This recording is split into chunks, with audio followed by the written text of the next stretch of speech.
Thank you. I'll call the February 19th, 2014 Brattleboro Development Review Board meeting to order, and note that we have 7 folks, which is great. So if you are an alternate, and I forget which of us is, you are hereby appointed to hear on that before the board tonight. So we have a full 7 voting members before the board. Thank you for coming. This is the Brattleboro Development Review Board. We hear applications for land development in the town of Brattleboro. We have 4 matters on the agenda tonight, 3 of which relate to the town of Brattleboro, in which the town of Brattleboro is the applicant, and we have 1 other. I'm sitting in for Tim Cuthbertson, who is the chair and who is away, and so I will muddle through as best I can. We have a couple preliminary comments and then some administrative matters, and then what we'll end up doing is calling all the applicants up individually to the table. We'll ask you to tell us about the project. After you're done telling us about the project, we'll probably ask a few more questions about it. And after the board's asked all the questions that it has, we'll open up the comments to members of the public. Ask those members of the public who have comments or questions regarding the application to direct those to the board, and we'll make sure to tally them up and keep a running list, and then make sure to query the applicants regarding those matters on your behalf. We are pretty open and lax about our standing requirements for participation at a Brattleboro Development Review Board meeting. If there is an appeal of any of our decisions, just be aware that the Vermont Environmental Court might not be so lax and accommodating. Typically there is a requirement that participants in a hearing have a certain nexus to the project. We don't make that inquiry, and we'll just ask anyone who wants to participate to do so. We do operate on the record, which means we keep a pretty good record of the documents and materials submitted to the board. It also means we'll ask that both the applicants and any interested persons, any members of the public who want to participate, do so under oath. And I'll administer that oath in just a minute or two. And it would be important for you to participate. If you are concerned about any applications before the board tonight, only those members of the public, those interested persons who participate, are able to appeal our decisions to the environmental court. Tim usually does a better and more fulsome job of that description, but I think that should suffice. So I'll ask those members of the public who want to provide testimony tonight, or those folks who are participating as applicants, if you could stand and take the following affirmation, I will swear you in. Do you hereby affirm that the evidence you give in the cause under consideration shall be the whole truth and nothing but the truth, under the pains and penalties of perjury? I do. Thank you very much. Before we get to the first application, just a couple of administrative matters. Earlier, Brian Bannon, the zoning administrator, circulated the meeting minutes from January 22nd, 2014. So I'm looking for a motion to approve those minutes. So moved. Second. Excuse me. Moved and seconded. Any comments or edits to those? The warning. The warning? I will ask. Thank you for reminding me that. That's good. Any comments to the meeting minutes before we? All right. All those in favor of approving the minutes, please say aye. Aye. That carries 7-0. I have been reminded. Thankfully, no, I would have forgotten. I've been reminded that I'm also supposed to turn to the zoning administrator now and say, Brian, has the meeting tonight been properly warned? Yes, it has. And Brian says it's been properly warned, so we check that off the box.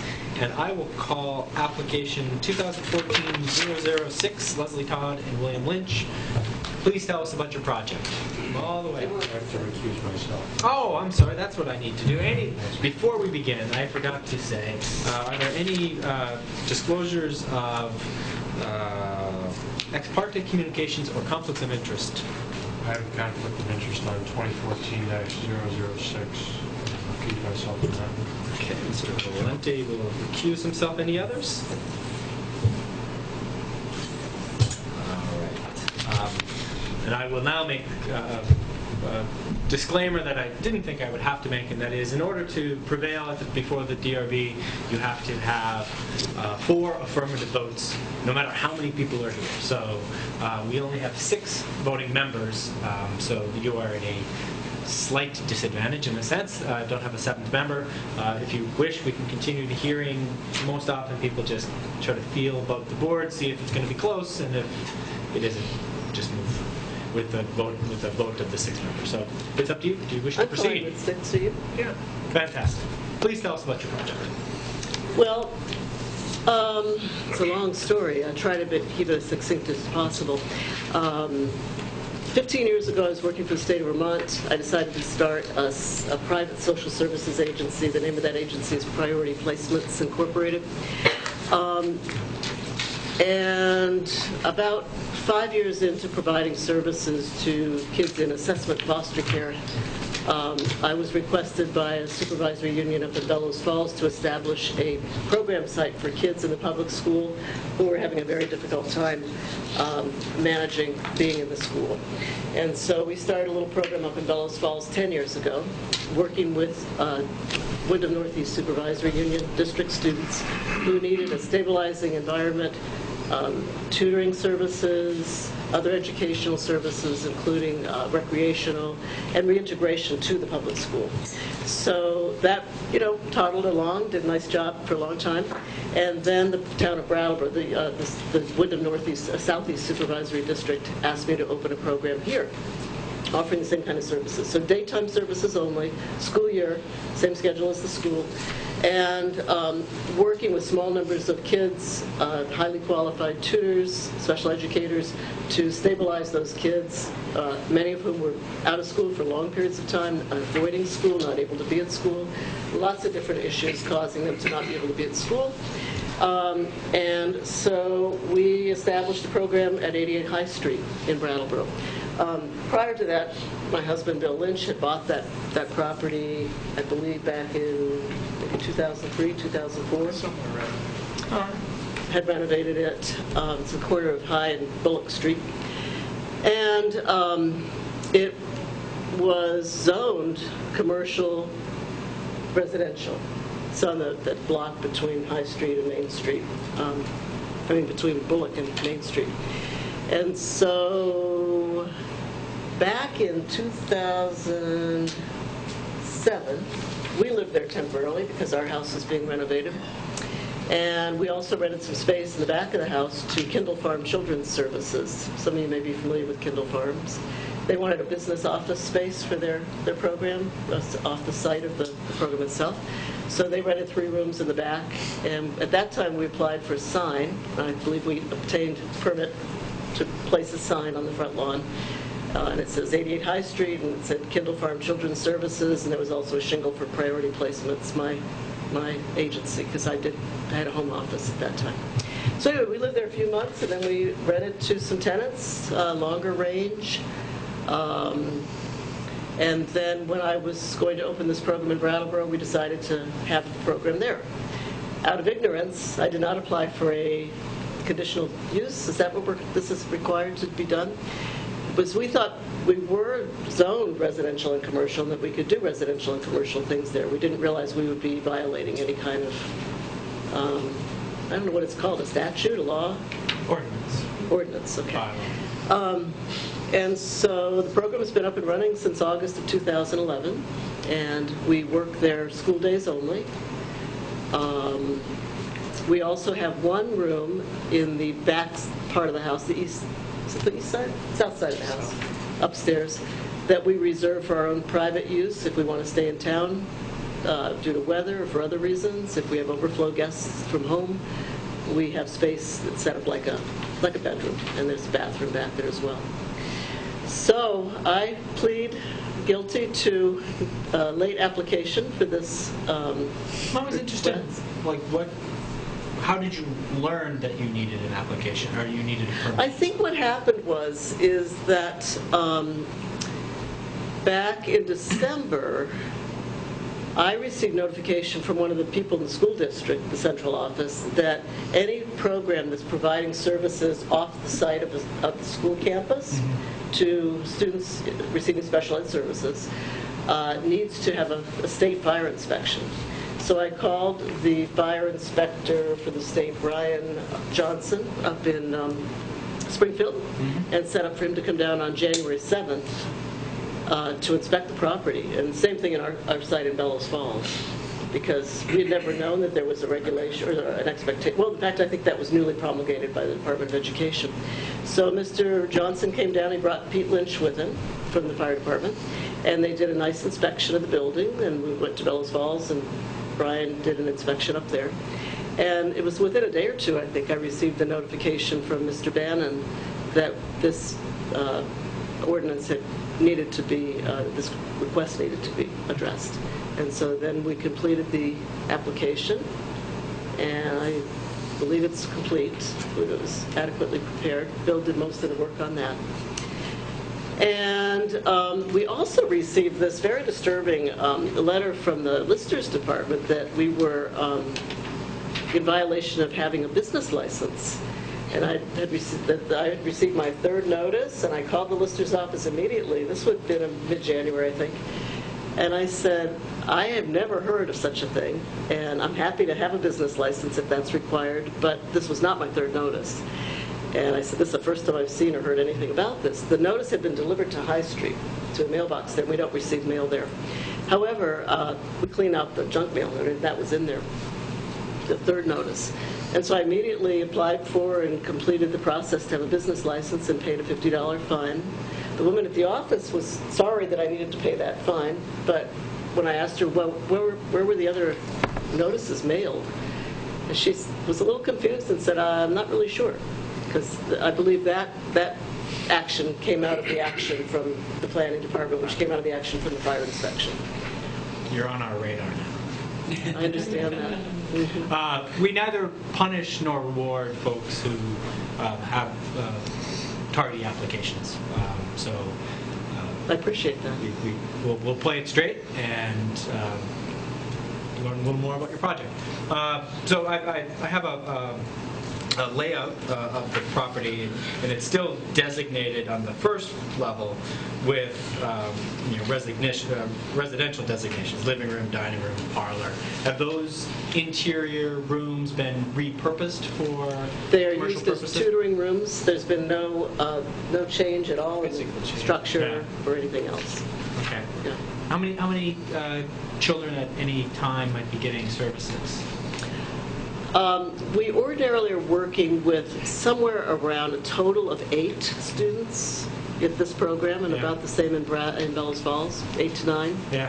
Sometimes another, an overflow. I'm having one student tutored off-site at the high school at the Career Center. So 8 in the program. How many on-site at any one? At the most on-site at any time, maybe 4 to 6, because our kids are partially integrated at the high school or middle school. Yeah.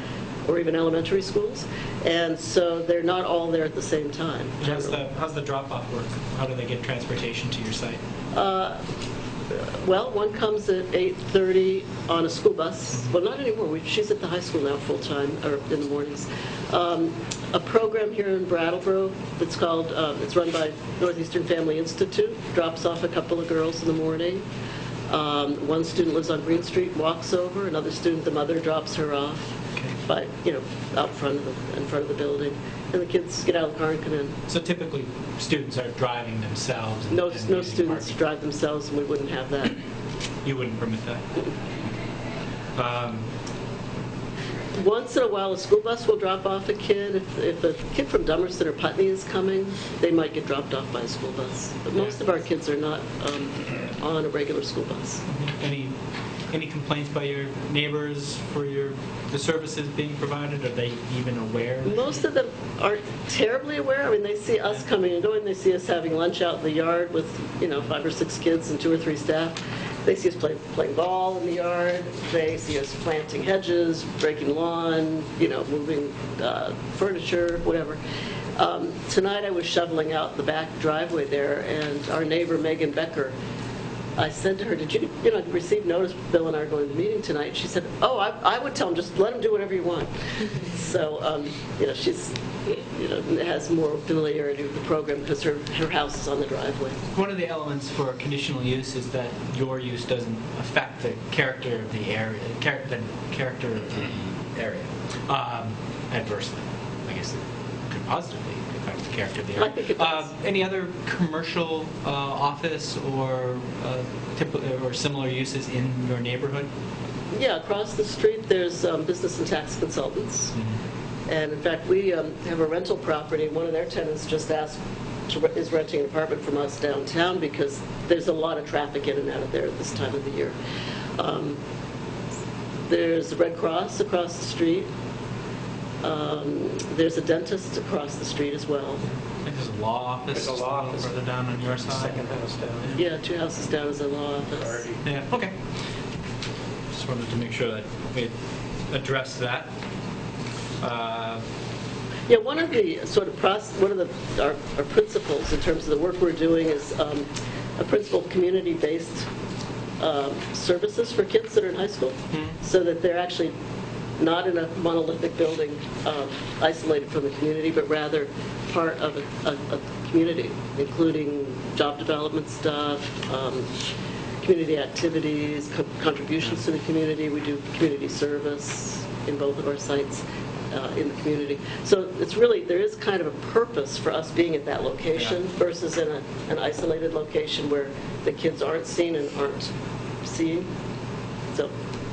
And the second floor of the building is tenant. There's a residence up there? Nope. There's a residence. There's a room in the very back on the south side of the building that is set up like a private bedroom For you? for us. And there's What's not the use another. in the second floor?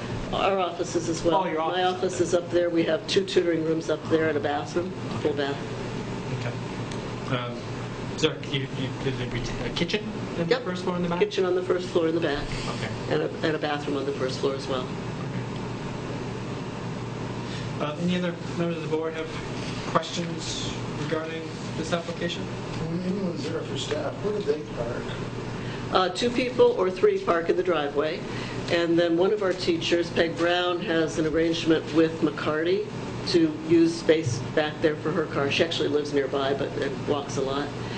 And so that pretty much covers what we need. We have one man who comes down from Bellows Falls a couple times a week. He's a therapist, and he parks at the Hydro parking lot. Does that serve what you need? Yeah.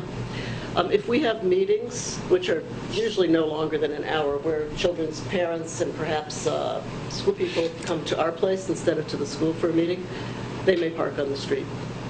And that might occur 2 or 3 times a month for a 1-hour duration. Any other questions, members of the board? Any members of the public wish to speak to this application? Great. Hearing none, I'm looking for a motion to approve application 2014-006. So moved and seconded. Any further comment from members of the board? Hearing none, all those in favor, please say aye. Aye. Those opposed? Nay. I abstain. That carries 501. Thank you very much. Thank you very much, You all are of no you. longer scofflaws. Oh, I saw that You in the can hold your newspaper. head up high in the town Yeah. of Brattleboro. Thank you very much. Good night. Good night.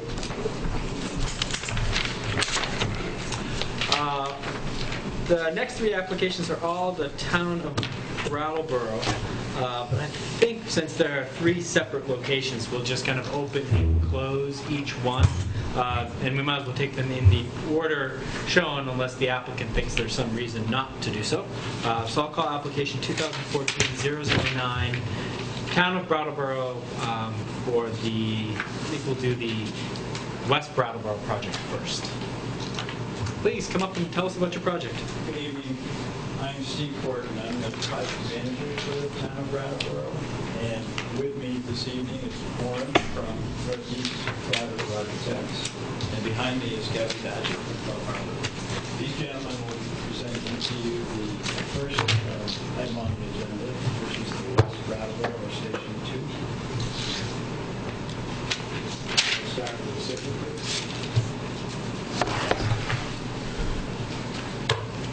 All right. This is the existing West Brattleboro fire station on School Street, just off of Western Avenue. Proposing to construct a new building immediately adjacent to it to the east. One of the portions of this application is we're looking to adjust the rear boundary line in order to obtain necessary building setback to this new building. Setback for the zone is 20 feet, and where the line has to be adjusted, we have approximately 12 feet setback there. Placement of the building is in the existing gravel parking lot, which is adjacent to the fire station, between the fire station and Western Avenue. Placement of this building would allow a full concrete apron in front of the building, which would allow all of the fire trucks assigned to this station, including any potential future larger vehicles that may be added, to be parked in front of the building, outside of the apparatus bays, and outside of the traveled area of South Street. This building would utilize the existing parking, which is there for the existing fire station building. Be serviced by water line off of newly constructed water line off of South Street. This is where the existing water service is to this building. Service for this building would continue off of that. One thing that is necessary with the construction of this building where it is a relocation of the sewer service for the existing fire station, which runs approximately here out to Western Avenue right through the footprint of the building. So it would be relocated around this side of the building and continue towards Western Avenue.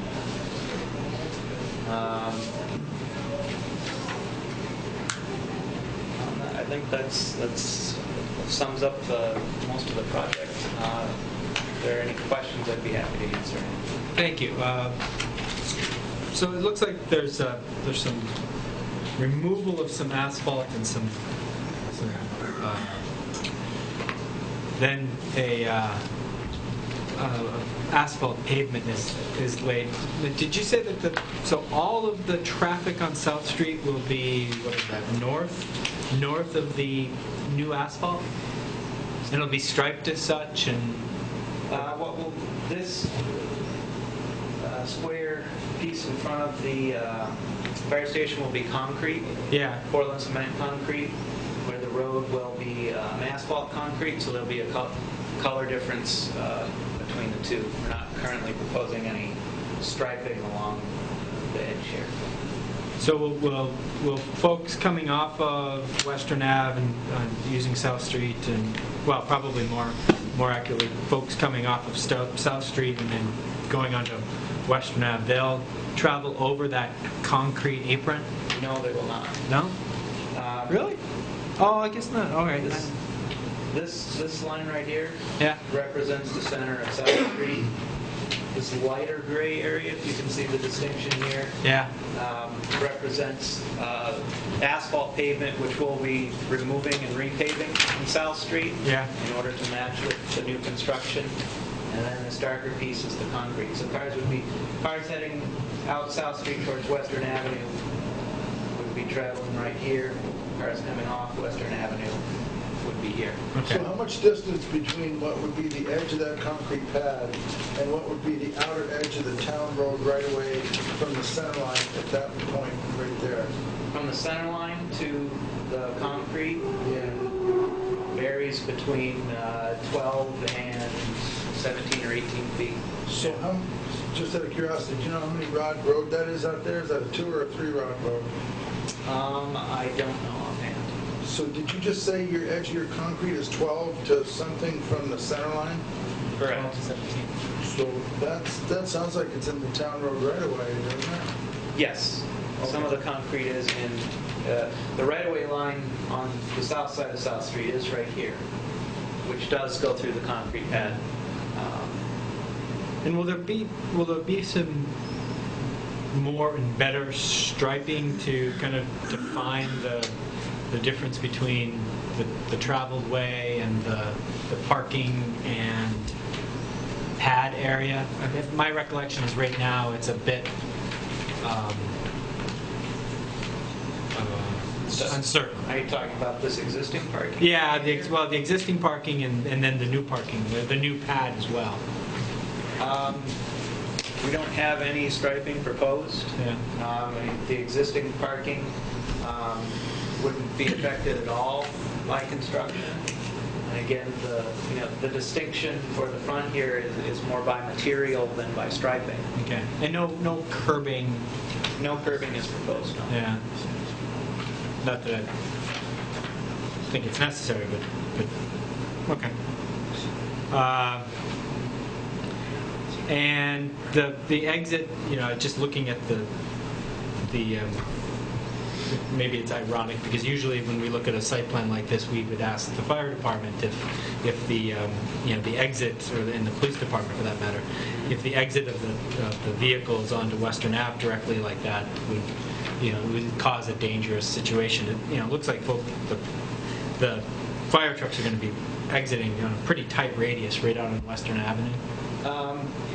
If you're talking about a truck coming from this far eastern bay, Yeah. coming out and needing to make that move onto Western Avenue, yes, it is a fairly tight maneuver. That's part of what drove the placement of this building right where it is, to try to accommodate as many things as we can. It is a maneuver that can be made, Yeah. but no, there's not a lot of extra space in that particular maneuver. And those trucks, they back in, so when they come in, Yes. they'll kind of pull into Western Ave, and how would that work? What do you think? How will the trucks get positioned to back into the bays?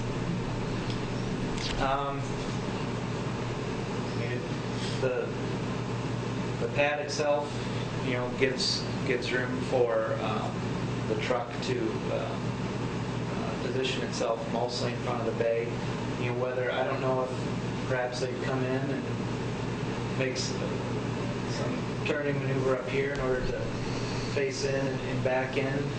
It'd be more a question for what the preferences of the operators of the trucks. Yeah. It looks like they could. I'm just But- guessing that they could pull off of Western Ave onto South Street, and then just back directly in from there. With that said, it's the same sort of maneuver they have to make for the existing building now, but they'll have more space to maneuver. Currently, it's no, I don't believe any new vehicles are tasked to the fire station at this time. Any? Do you have a lighting plan? I didn't see any lighting shown. Do you have exterior lighting on the building? Don't have a lighting plan. I don't know if no site lighting is proposed. As far as a building lighting plan, I think they've only been developed within this week. Yeah. I only just downloaded them this morning. Okay. So I don't have them to present. All I can say, I do have some cut sheets on some light fixtures, which I think are typical of what would be installed as far as wall-mounted lighting, which I can pass out if you'd like. That'd be great. Love to see I have those. a question about circulation. Sure. Go ahead, Dan. In talking with Mr. Bushy here, at the central fire department, when they're washing their trucks, they park them right out in front of the bays, and they're on the apron there so that they're not in the street. On this, and you can correct me if I'm wrong about this, when you were talking about the apron encroaching on the right-of-way of the road, my concern is that if these trucks are parked out while they're washing them, that the trucks would be basically parked in the right-of-way, the part of that pantry which sits in the right-of-way. Right. How, can you speak to that at all? Absolutely. Part of the design of the site was to allow them to be able to do just that, have the trucks park in front of the building and wash them and whatever they may, because they do not have the room for it right now. A truck out of the existing building comes out near to the center line of the street. And so yes, parking the trucks here would extend the trucks out into the right-of-way. The right-of-way, though, is for more than just the travel of vehicles. The actual space for vehicles who travel along South Street is outside the bed. Think of driving along the street and having a car parked parallel along the street. It's that space that encroachment in the right-of-way by the pad is looking to take advantage of. So you would say that if someone was coming off of South Street to turn easterly, I guess it would be onto Western Ave, or take a right onto Western Ave, they wouldn't necessarily have to maneuver around any Correct. fire truck to make that happen. Correct. Even if the car was coming the other way? Even if a car was coming the way, there's a full 24, 25 feet of road width here, pavement width, which is plenty for two-directional traffic without any. Without being on the apron? Correct. Correct. Thank you. And where do the pedestrians go if the trucks are not being washed? Pedestrians would walk along along the front of the apron, that break between the apron and the street. There's no sidewalks along South Street.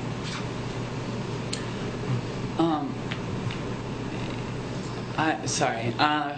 So with the pedestrian thing, have sidewalks, even if it's not raised sidewalks, but have some sort of pedestrian markings been provided for on the side of South Street that the fire station exists on? There are no markings existing or proposed for pedestrian Okay. travel. One of the major concerns that we have in that part of town that has been specifically outlined in the West Brattleboro Village Plan is improved pedestrian circulation and safety. So that would be a concern of mine. Particularly since your neighbor is a school, you really want to have a safe pedestrian way for the kids to get by. And considering we recently had a pedestrian death in that area, or near that area, due to bad crossings. Is there sidewalks up on Western Ave? So that's what's the eastern. There's one on, there's, Western side of Western Ave. There's a sidewalk. there is, North side. no, there is one on that side as well. There's a sidewalk right here. Not complete, no. It's, no. What, I'm sorry, can you show that again? Right here. Yeah. This is a sidewalk. And that runs, how long does that run? All the way down to the Whetstone Bridge? I'm not sure how far it runs. No. Well, that's a good start.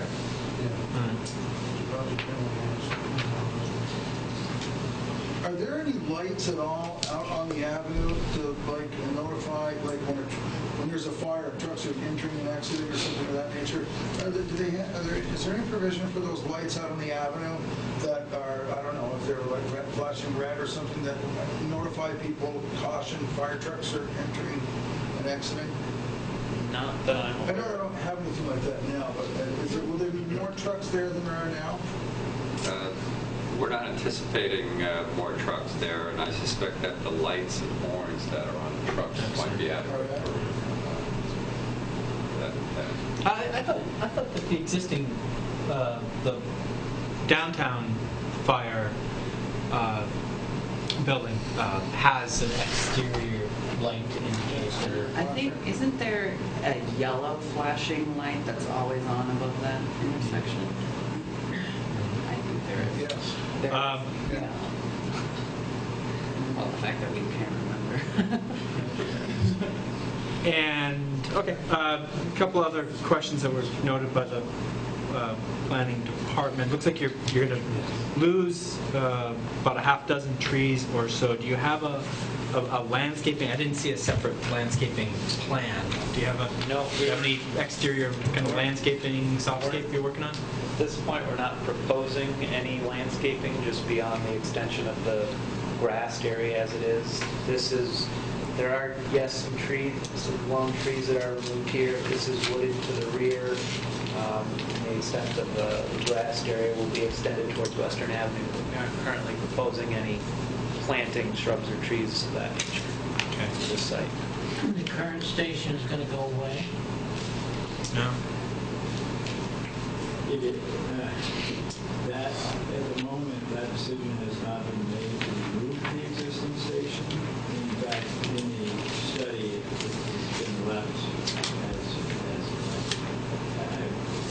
I stand corrected. In the study, the building is planned to be removed. And so no formal decision on the outcome of that existing building. Did you say moved or removed? Removed, I'm sorry. And what would its use be if it isn't demolished? That would be up to the town. New offices of West Brattleboro Association. In exchange for support of the application. Not that I support quick program.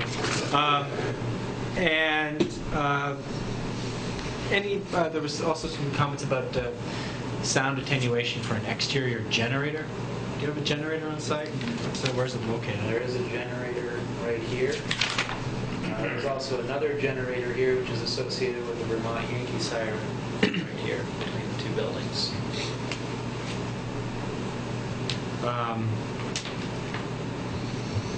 So the Vermont Yankee generator probably operates pretty infrequently. Just when the siren is sounding. Siren goes off. And when the siren goes off, you can't hear the generator. Hopefully.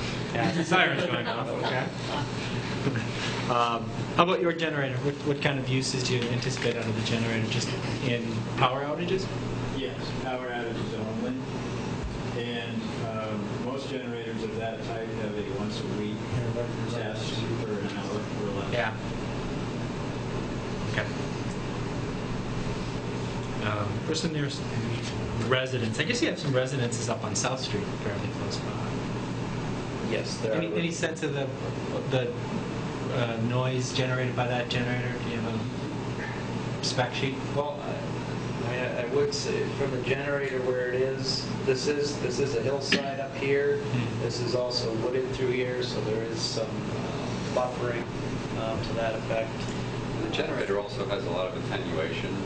Yeah. They're usually heavily muffled, and there's usually a shroud that goes around it to muffle it a bit, because we are sensitive to the fact that it's typically in a residential area. And I imagine the street traffic on Western Ave is going to be above 70 decibels anyway. Probably doesn't add to the ambient noise. It's possible. Yeah. Okay. Well, I don't have any other questions regarding this application. Any other members of the board have questions regarding this application? Would you like to see the elevation of the building at all? Dying. Oh, I'm so sorry. I would love to see the elevations of the building. Thank you. Please tell us about the elevation of the building. Thank you very much. Well, this is the north side of our Station 2 that we're proposing. And what's a fire station without big red doors, right? So we provide those. Wood frame structure, shingled roof, and your typical clapboard siding on the side with white trim. And The main entrance is at a covered walkway into the side door there. These upper windows are providing a very nice north light into the apparatus bays. That is the elevation of the south side, the back of the structure, on the side where the generator is. And again, we have some exit doors and our elevation study is here. And again, we've got the 3 doors, which are very prominent features and provide a nice focal point for the building. We do have a round louver here. We have a cupola, which provides a very nice focal point for the roof area. And there is the east elevation. We have the south elevation and the west elevation. Again, it's all very residential and massing and space.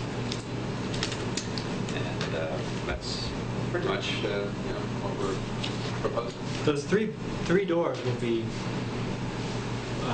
prominently visible from Western Avenue heading east.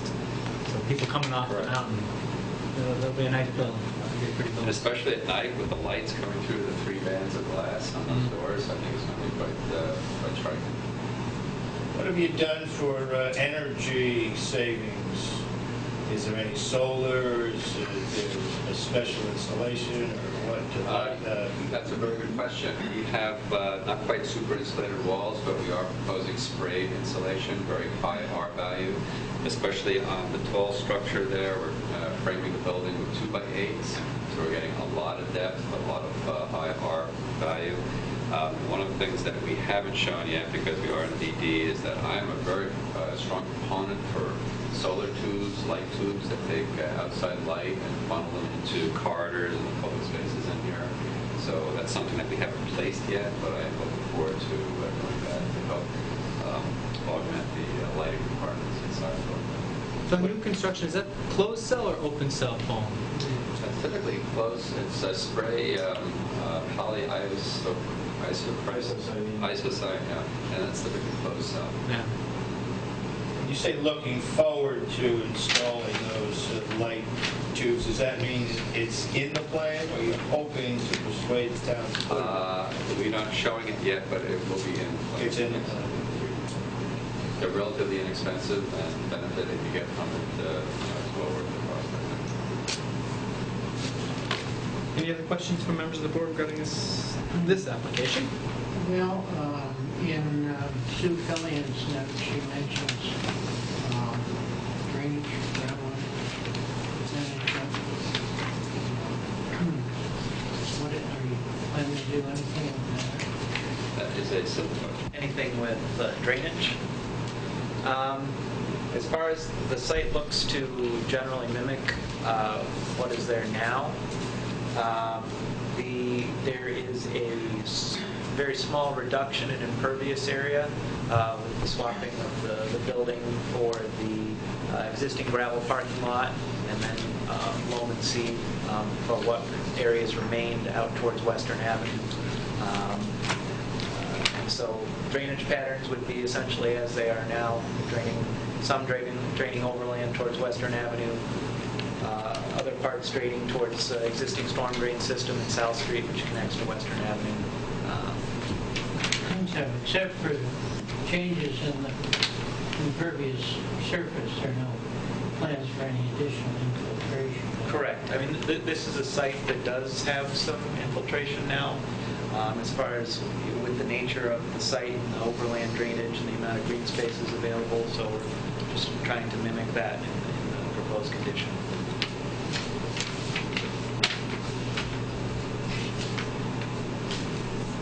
Any other questions from members of the board?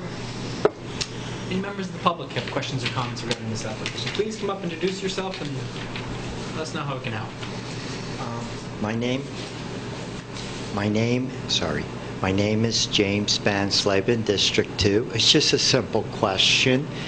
You had 3 bay doors from left to right, bay 0, bay 1, bay 2, and bay 3. Is there any possibility during a snowstorm on that new roof that it might slide into front of bay number 3 door? I can't really see the scale from Good here. question. Ah, there it is. You're Maybe talking not. about the snow on this surface right there. Well, yes, there could be a potential for that. We could certainly put snow guards up on the roof to prevent any snow from coming off and falling there. We could certainly take a look at that. What's the roof surface? Asphalt. Asphalt. Asphalt. And I suspect that- Architectural grade. I suspect with the square footage of that roof and the size of those trucks, that truck would probably be able to move through that snow. Yes. My Subaru might not, but that truck could. And there isn't that much area there. I was just worried about the bay door Very opening. good question. That's a good question. Well, can't you just extend it out like that? Just make it one way? On the other hand, the bay doors are automated. They're electrically driven, and they're going up. So it's not like they're pushing snow out of the way. It's not the kind of swing door that would get in the way.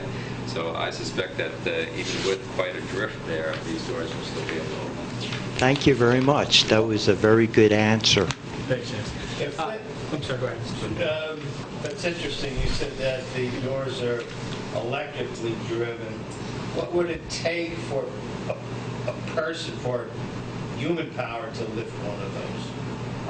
We have typically spec a mechanical override. It is typically a chain. I believe there's a chain drive on the thing, and it's geared. There's a reduction gear system on the head. So, a person can just spin the chain, and it's almost like a chain. It's like a chain lift. Chain fall. Yes. Any other members of the public have questions or comments regarding this application? Please come up. Yeah, Michael Bosworth from Brattleboro, West Brattleboro Association 2. Just have a series of questions. On the showing of the street to the northwest of the station, is the upper line any different than it is today? Understand my question, or? It is, I don't. This line right here, is that the same? Yes, that's the same. This light gray here is the only area of pavement that will be removed into place. Everything outside of this, from this parking, the whole of the street, will be as it is today. Underneath the new station plan is land, correct me if I'm wrong, that was previously owned by the school district, is that correct, or not? No, what we've discovered is it's technically owned by the town. Okay, so nothing shown in green is from the school district, it's all town.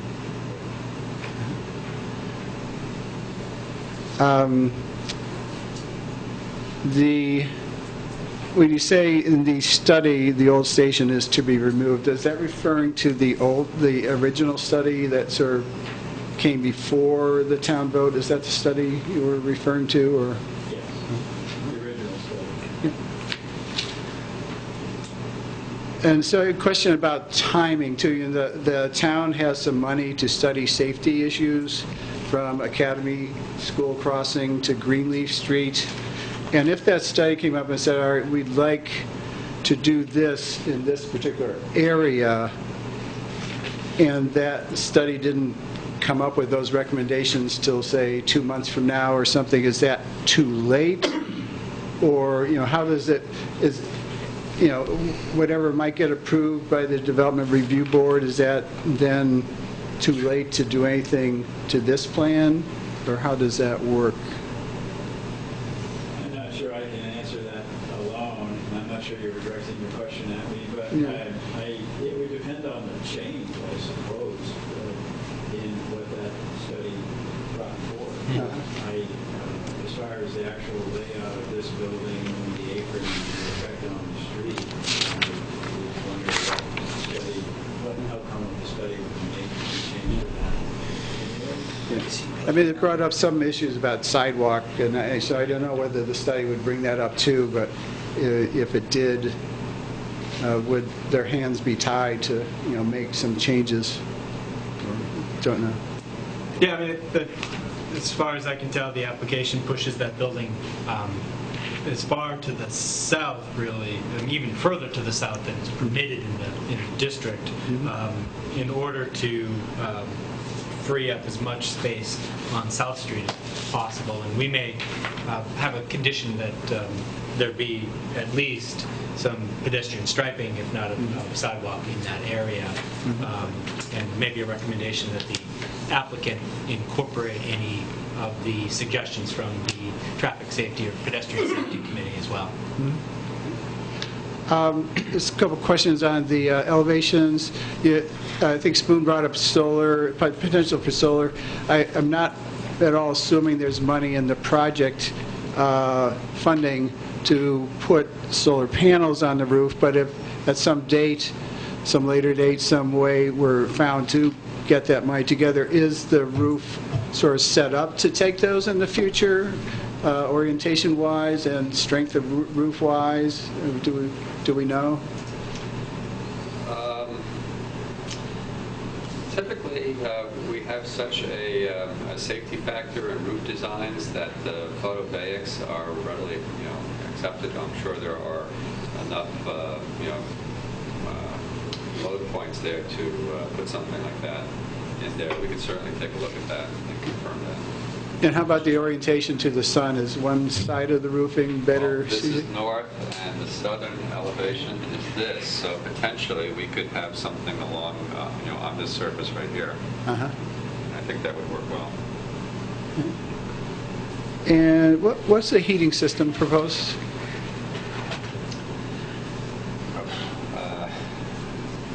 That's a good question. I believe it's propane. Yeah, that's under discussion with the Energy Committee in town.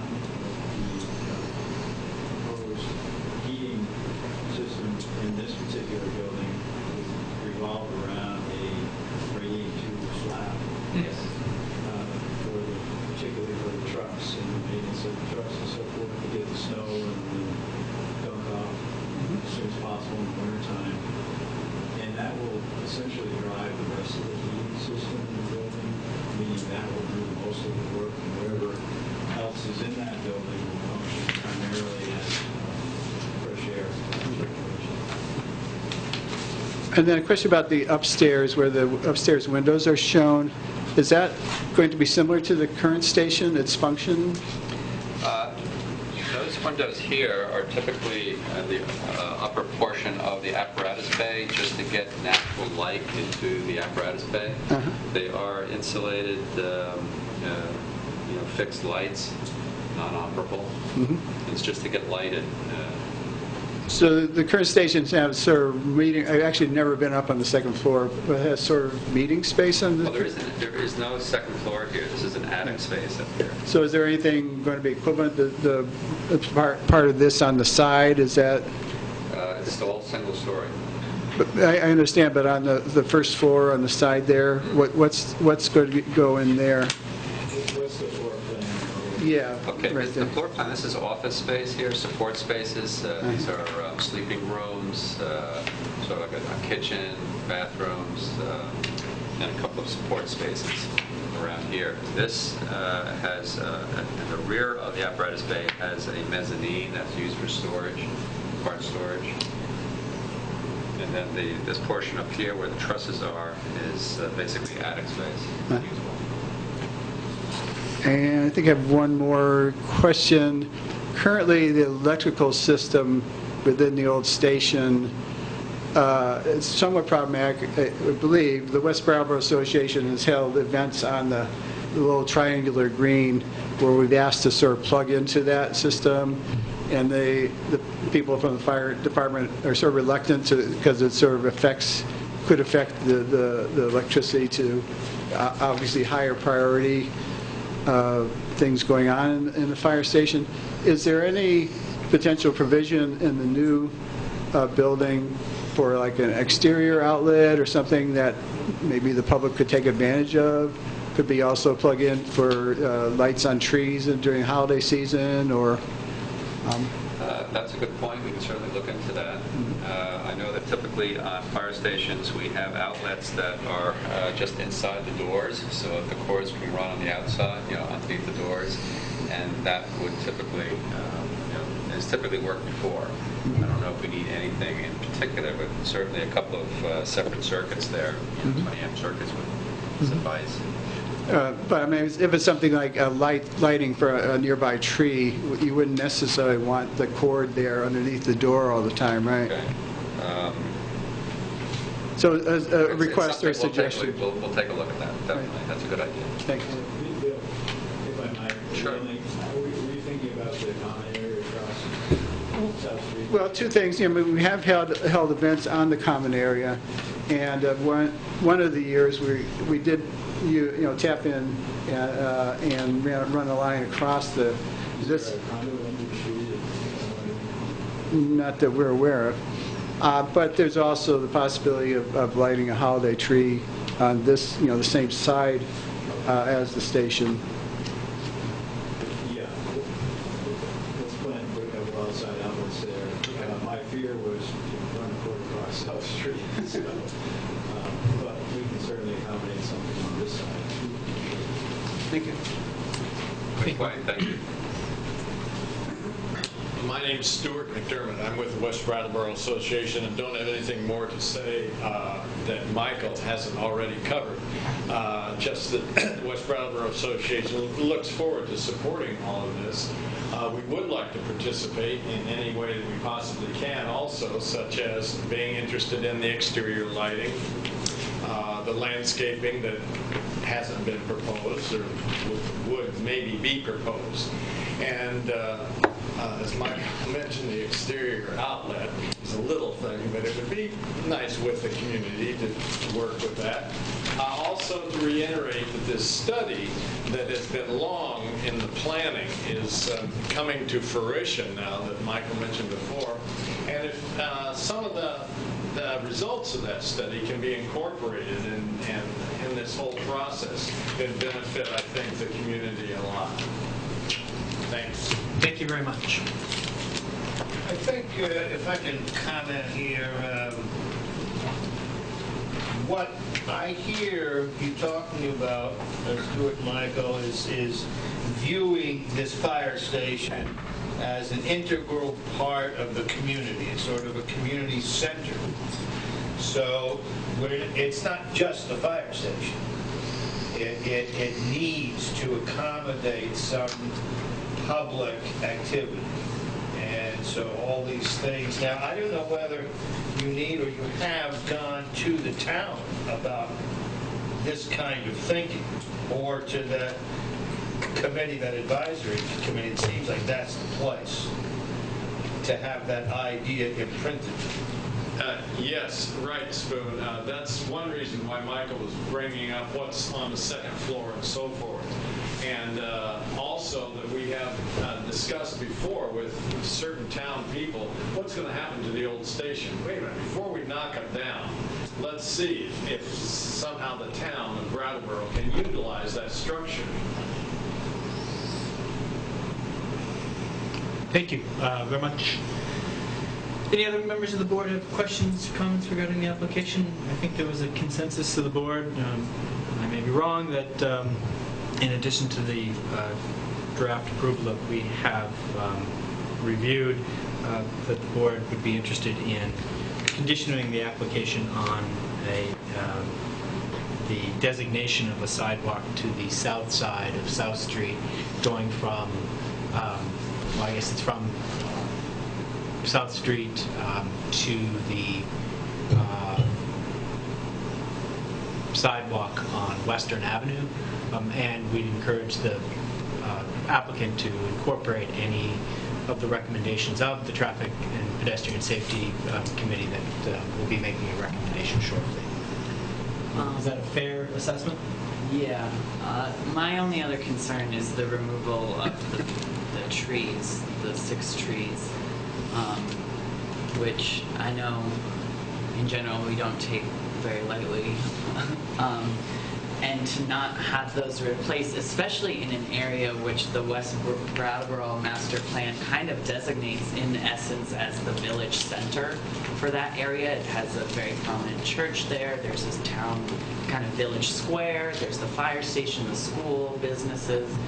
To not have that vegetation replaced, especially along the main road as sort of some sort of screening measure, that's a real concern for me. I would definitely want to see that vegetation replaced, those 6 trees specifically, or at the very least half of what is removed. Maybe the applicant can describe the current vegetation on the site and the request for, and address the request for additional landscaping, including replacing those trees. Sure. Yeah, back here is a wooded portion. The remainder of the site is grassed. I believe there are a few trees that would remain in this area. There are street trees along the sidewalk on Western Avenue adjacent to the site. And I'm not aware of what else is out there. Certainly, if it's the interest of the board to replace some or all of these 6 trees, we're certainly agreeable. And if you were going to replace them, where would be a logical place to put them? Probably in this area here. The east side. Yeah. Being mindful of visibility for the fire trucks. Correct. It's just that there's a section of our zoning laws that require demolished trees to be replaced when possible. And so if it is possible, it would be nice to see those replaced. No, maybe we could ask it's a little odd because the town of Brattleboro is here effectively seeking this. I have to rely on some of the, we typically rely on the town of Brattleboro to tell us when things like traffic safety and pedestrian safety are impaired. So maybe what we could do is considering that we do have an ordinance that it does require us to replace those trees when possible, ask the fire department specifically to determine if trees along the east side of the building could be planted without impairing the visibility of the trucks or impairing any pedestrian or vehicular safety. And if that is the case, if they make that determination that it would not be impaired, we'd ask them to replace those trees on that side. Yeah. I'm sure we can find a place for 6 trees. So I'm looking for that particular. James almost had a motion. Less is better when it comes to trees because I always notice when there's less, there's better safety and less crime. But I do agree with David once in a while. I would strongly recommend to anyone considering committing a crime 10 feet away from the fire department that that's a bad place to do it. So I'm looking for a motion as I just expressed. Seconded. Moved and seconded. Any further discussion? We need to note on the record the waiver for the setback. So noted. Well, I didn't hear them asking for one. They were saying they were moving property line. We're moving forward with trying to obtain a small piece of land from the school. But they weren't asking for a waiver in this application, were they? The application has the waiver in it. I anticipated that we would have granted the waiver, the dimensional waiver. Who's the abutting property? The town. The school. It's where the old academy was. Access not necessary. The waiver is not necessary, or the subdivision? Yes, since the application was put in, they negotiated with the school committee to move the boundary line, so the waiver is no longer necessary. Okay. Well, the It's just a boundary line town may not the abutting property owner may not, agree, so we will grant the waiver, but encourage you to move the property line. Yeah. Well, the school district owns the second property now. So that motion has been moved and seconded. There was a friendly amendment to note the setback. We have done so. We are ready for a vote. All those in favor, please say aye. Aye. Those opposed, please say nay. I abstain. That carries 601. I'll call application 2014-010. This is the Central Fire Station at 14 Church Street.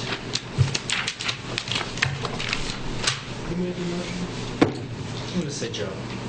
We accepted that amendment? Okay. Accepted it as a friendly amendment? Sure.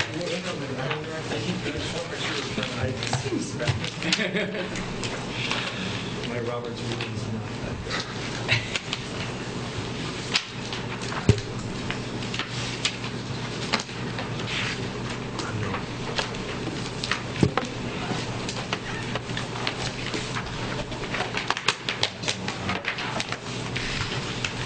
Please tell us about this project.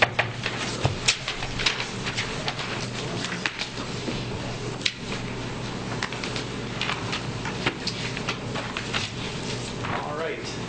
Central Fire Station on Elliott Street.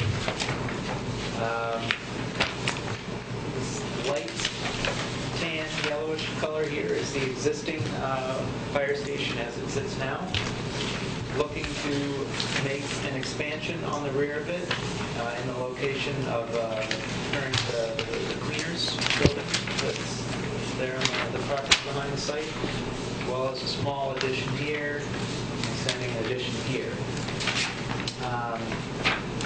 This site would eliminate curb cut right here near the Church Street, Elliott Street intersection, as now there is a driveway here which leads to a few parking spaces and around behind, between the two buildings and towards Spring Street.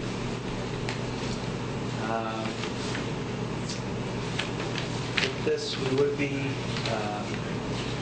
proposing a few parking spaces here adjacent to the apron, similar to what we described with the apron at the West Brattleboro Fire Station. The aprons of a sufficient size to allow vehicles to park outside of the bays for cleaning service, whatnot. This apron would be outside of the right-of-way of Spring Street entirely. For some parking here adjacent to the apron, and then the fire station would be looking to utilize some of the Spring Street parking lot for parking for the site. We are proposing landscaping along Church Street and towards the intersection with Elliott Street, removal of the parking lot and amount of pavement in those areas.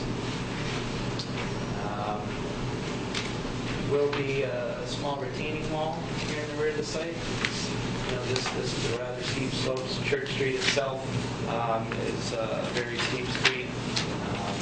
There's an existing retaining wall here along the back of the sidewalk on Church Street. The building would look to utilize existing utility services and similar to the West Brattleboro Fire Station, looks to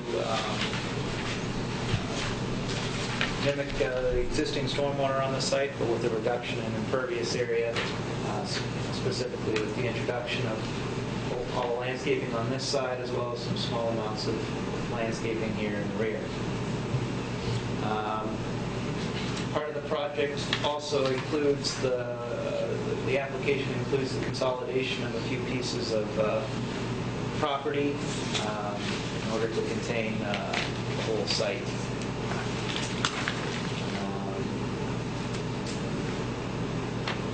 The front of the existing building would function essentially as it does now, with no changes. That's what we're proposing for Central Fire. If you have any questions about the site, I'd be happy to answer them. Just Spring Street goes up and then heads to the west and then connects over to School Street. Is that how does that go? It reconnects back around to the intersection of School and Elliott. It's like a weird three-way intersection. Okay.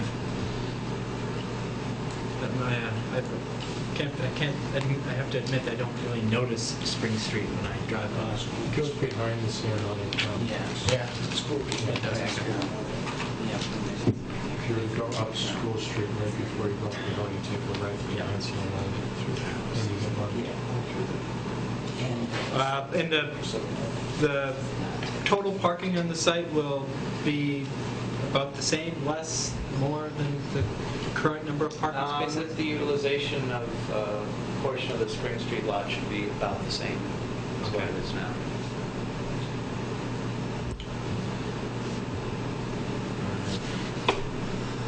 And you said that the landscaping, I'm not familiar with the current landscaping, all the landscaping to the east side of the portion, that's all new?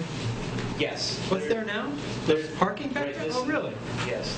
Oh, of course, yeah, because it dives down and then you have to go all the way Yep, around. and Oh, okay. It hooks around between the two buildings and back out towards Spring Street. They're currently using asphalt as landscape. Any, I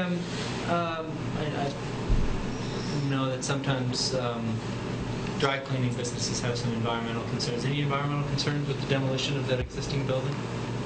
I can feel that one. Yeah. The Phase 2 environmental report has recently indicated that there is none. The state is not requiring any environmental remediation for the site, which is terrific news. Yeah, that's the first time I've ever heard of that.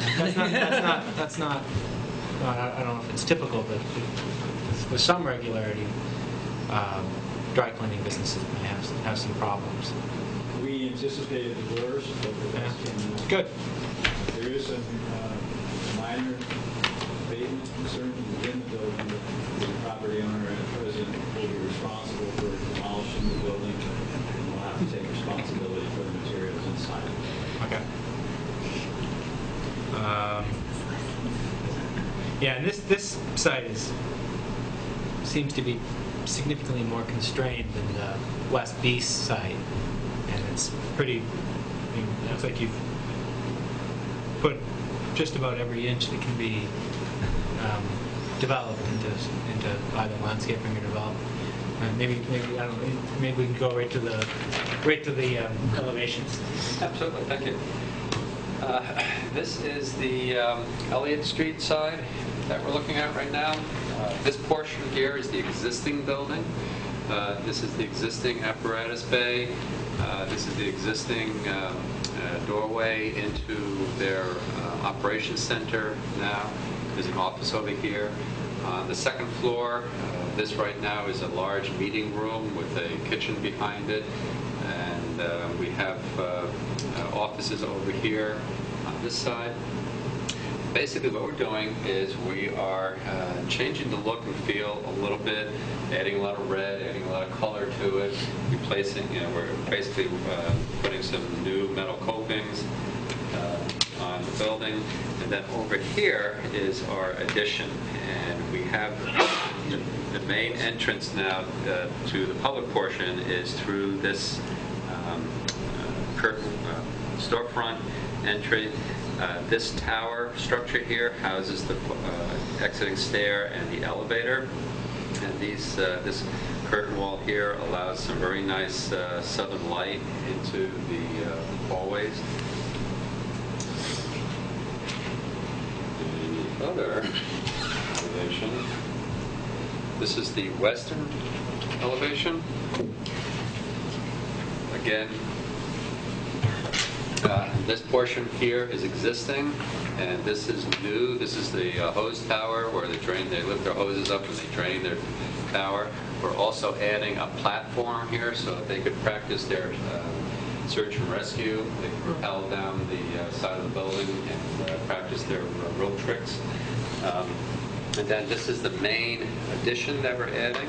Again, 3 brand new apparatus bays, very high bays inside. These squares right here are recesses in the brick. We have storefront windows here. There's a training room here and a very large training public multi-purpose room behind that window. And again, we have these windows here provide light into the upper portion of the apparatus bay.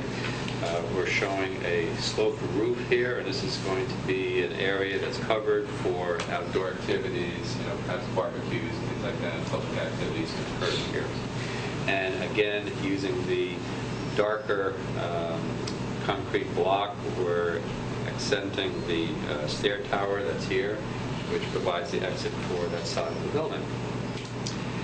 Again, we're using precast concrete bands on everything to provide some horizontal attenuation and to tie the horizontal elements together.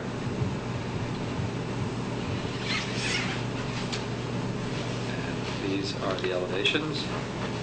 This is the south elevation. Right now is again existing building here. It bumps out a little bit. Side there. This is the newer apparatus bay entrances through there. Again, you're really not going to see much of this because this portion right here is behind this roof of the existing building. So from the street, you're really not going to see this portion. You might see the top of. We'll see this portion here, and I believe we have.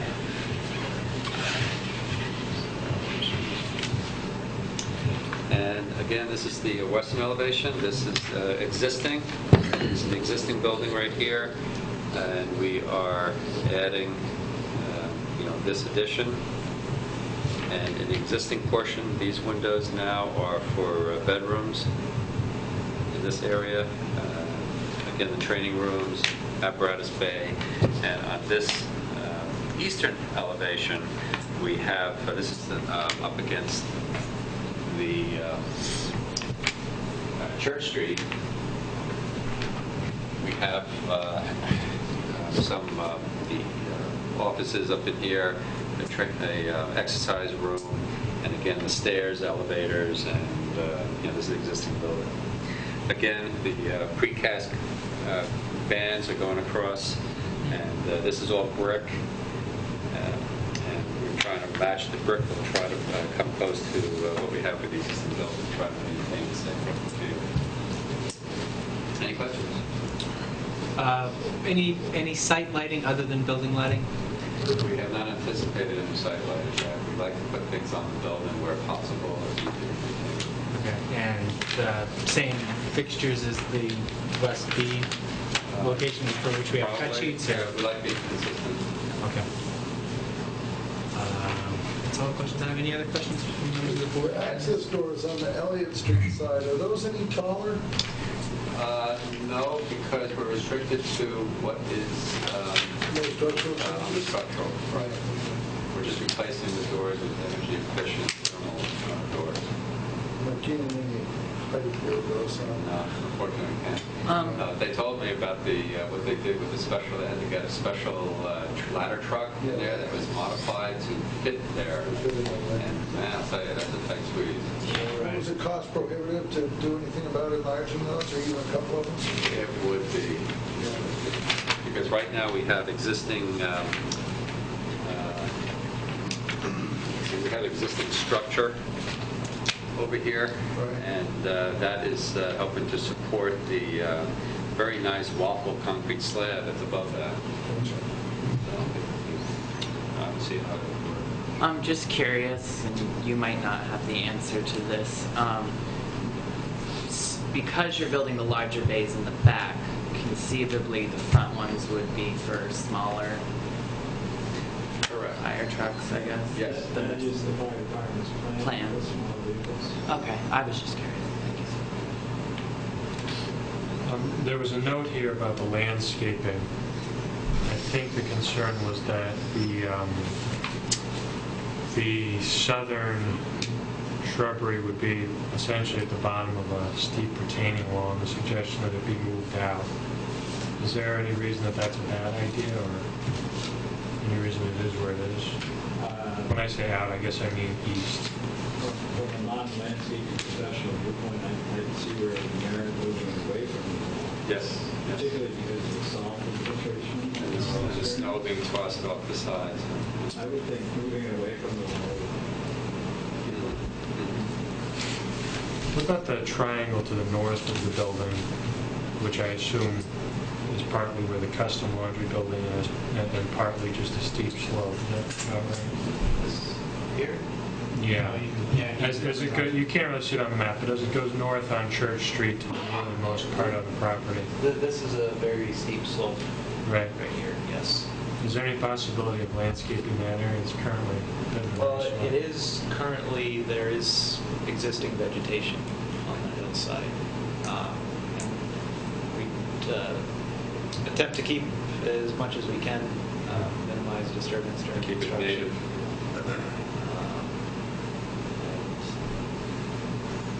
Is the property just to the, I guess, north and west, is that the residential property that had the fire? Yeah. Brian, do you know the fate of that building? It'll probably be demolished. Yeah. It's not currently occupied? No.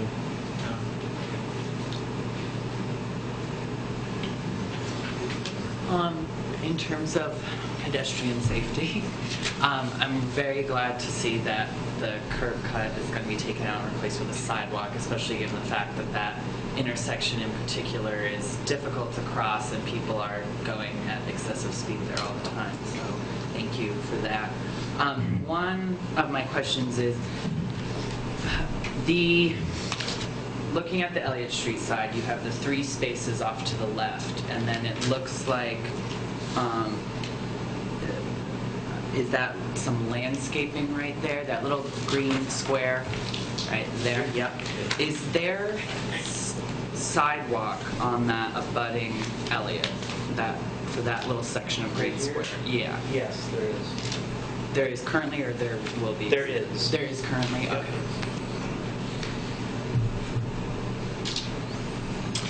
Where will the public park, people coming to get a burn permit or something like that, will they continue to park over there? It seems like there's like a wide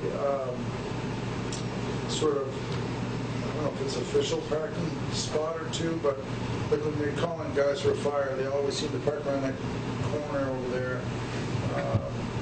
The corner of, is it school? And church, yeah. Will they, there's someone just pulling up to get out and go in for a minute or something. Will they park out on the front of the street? Yeah, Will they? the main public entrance is right here.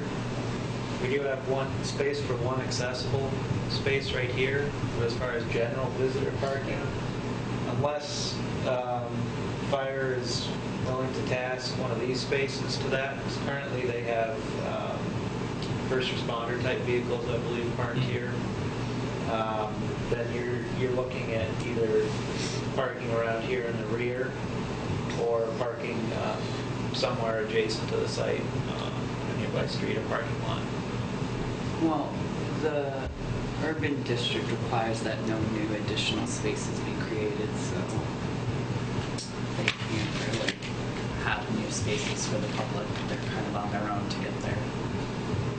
There is public parking across the street. Yeah, rather large. Unfortunately, you have to cross the street. No, we looked at providing, at least keeping a space or two over here, but the grading that was necessary combined with what we saw as the benefit of removing parking from that area, there really isn't any place to provide any beyond operationally what the fire station plans to do. If it would be possible for them to task one of those front spaces as a visitor spot for just that, but that's not for me to decide.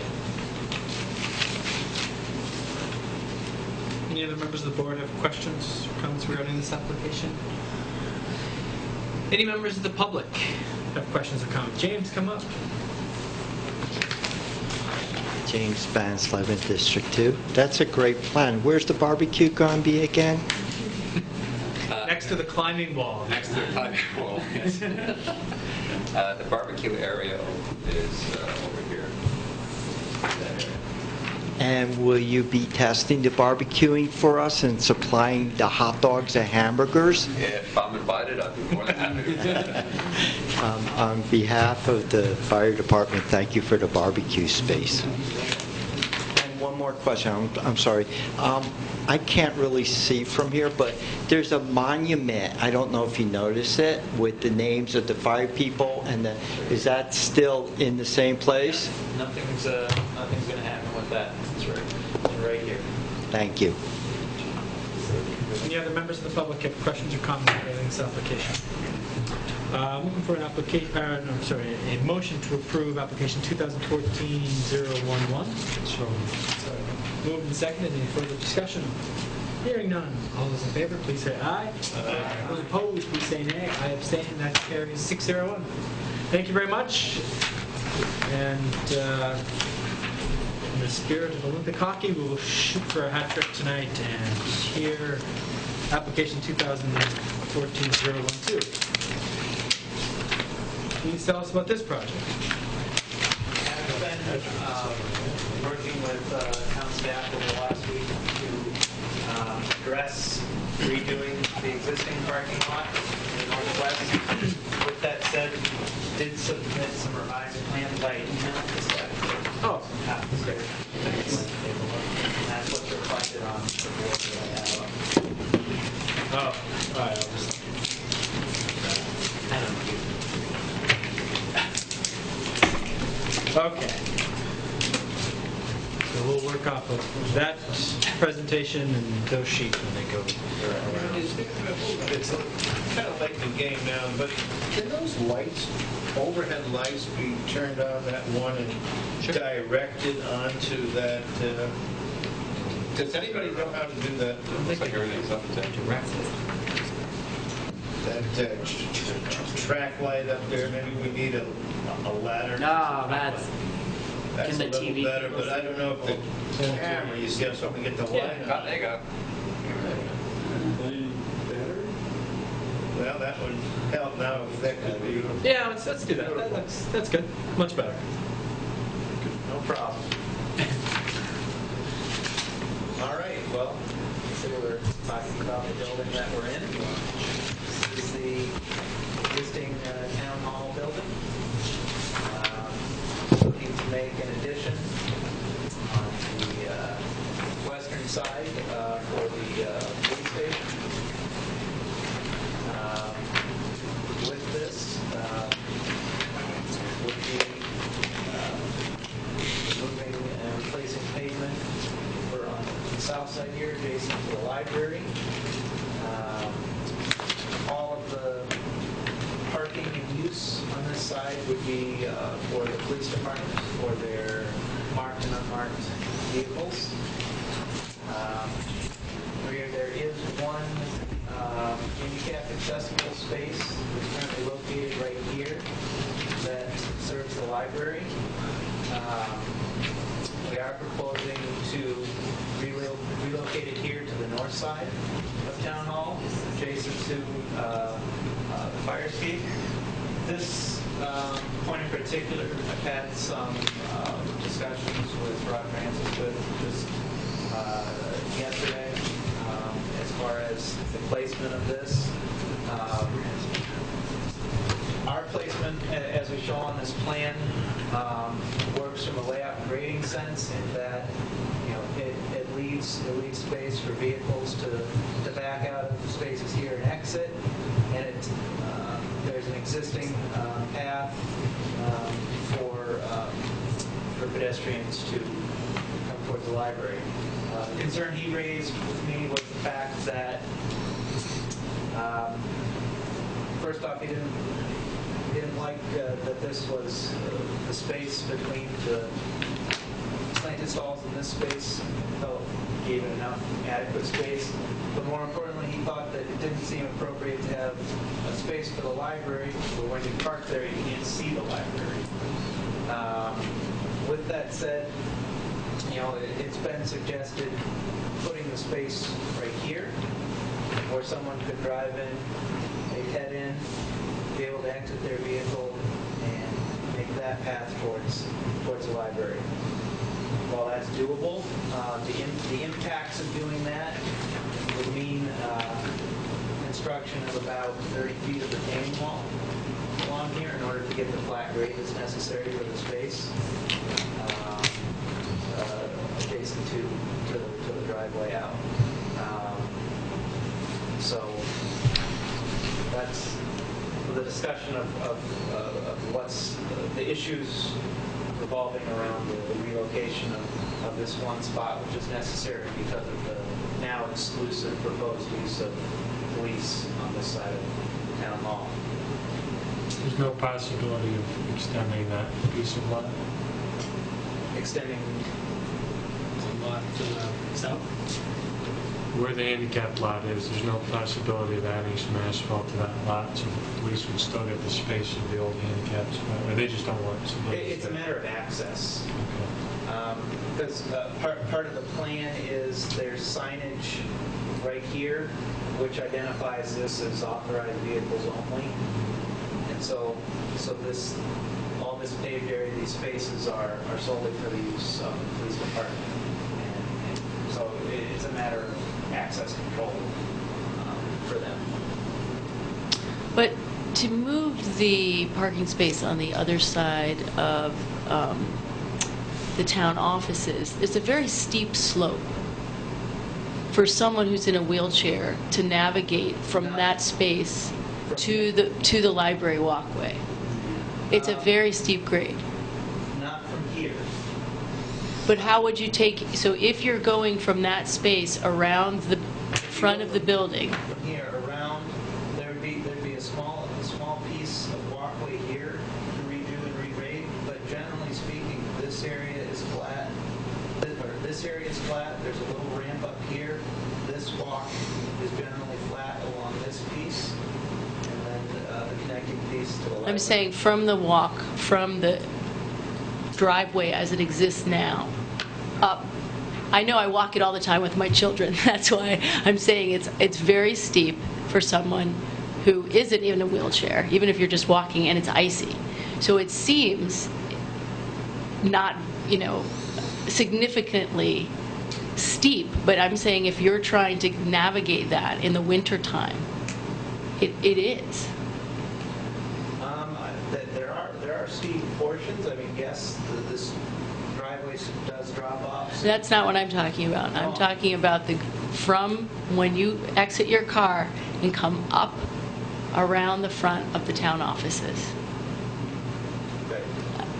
Well, It's a concern I have, is what I'm saying. I'm not concerned that you can't see the library. That's not as much as a concern for me, but knowing I navigate that all the time with my two small children, and I don't see how someone in a wheelchair could navigate that.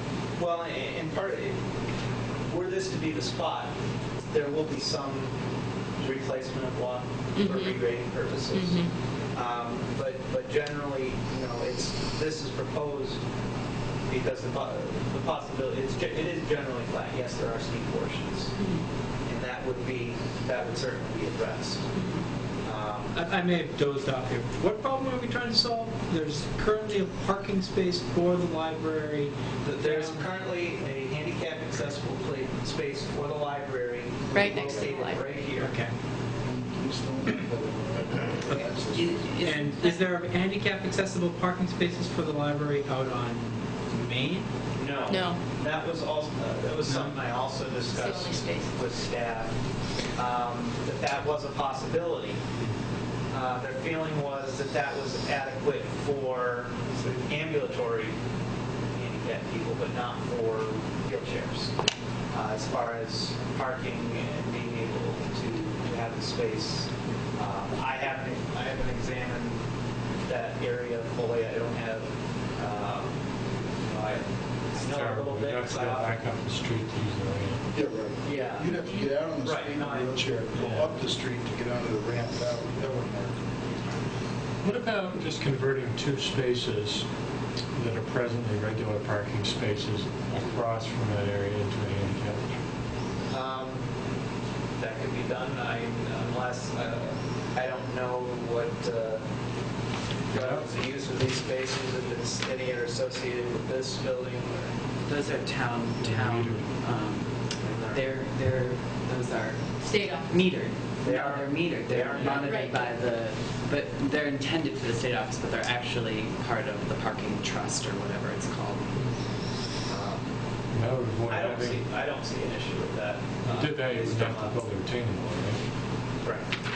I mean, we still would look to regrade a little bit of the path to the front of the town hall, but no, it would not require a retaining wall or even altering, I think, any of the curving that's there. There must be ADA guidelines on the slope over which a wheelchair can pass. And so if we condition our approval on grading from that parking lot to the door of the library on meeting the ADA slope requirements, correct, then that could be appropriate. Okay. Now, We can decide on, yes, a location for the space. Yeah, I'm agnostic about the location of the space. As long as wherever we place that space to the door of the library is ADA compliant slope. now ADA guidelines say that it needs to be as close to the building as possible. Now, here's a technical question though. Because is the current handicap space considered part of the municipal lot and not the library lot? They're separate parcels. They're separate parcels. So we aren't necessarily moving it, I mean, we are moving it farther away from the library, but in terms of ADA view, it's not getting any farther away from the main building on the lot that it's on. Correct. And I guess another piece of the discussion too would be the space where it is now, this ramp area here, I believe is not compliant as far as slope. It does. I'd be pretty surprised if it did. So, we have the potential to, while we move it further away, improve the path.